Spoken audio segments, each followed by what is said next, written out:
धराकोटे निरा परंपरा जगन्नाथ संस्कृति और परंपरा अनुसार आषाढ़ शुक्ल दशमी तिथि में सबुठी बाहुड़ा यात्रा पालन हुए किंतु गंजाम जिला धराकोटे संपूर्ण व्यतिक्रम एठारे आषाढ़ शुक्ल एकादशी रे पालन हुए बाहुड़ा यात्रा। पुरी बाहुड़ा यात्रा सारी आसवा पर धराकोट राजा माने एठारे बाहुड़ा यात्रा करुथिले। दीर्घ 500 वर्ष हेब धराकोट गढ़र राजा माने जगन्नाथ सेवा करुथिले।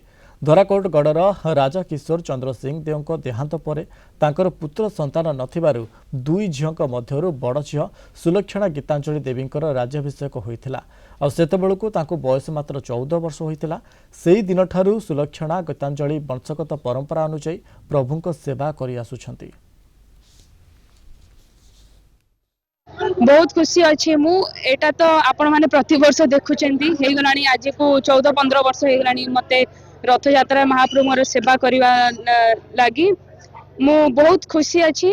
आज समस्त बहुत उत्साहित अछंती हमर एकादशी यात्रा को देखिबा को लोक मानकर सुरक्षा दृष्टि SP with permission the platoon force दिया है आमको सुरक्षा व्यवस्था पाई 3 दिगरे आम ट्रैफिक व्यवस्था में कराई गाड़ी को अटकई दिया होची ताकि जो लोक माने अछंती से माने आराम रे से माने जगन्नाथ दर्शन करि परिबे। देखंते ये होउची गंजाम जिल्ला रे जो हमर 18 कोटी गड़ अछि ये गोटे धराकोट गड़ अन्यतम।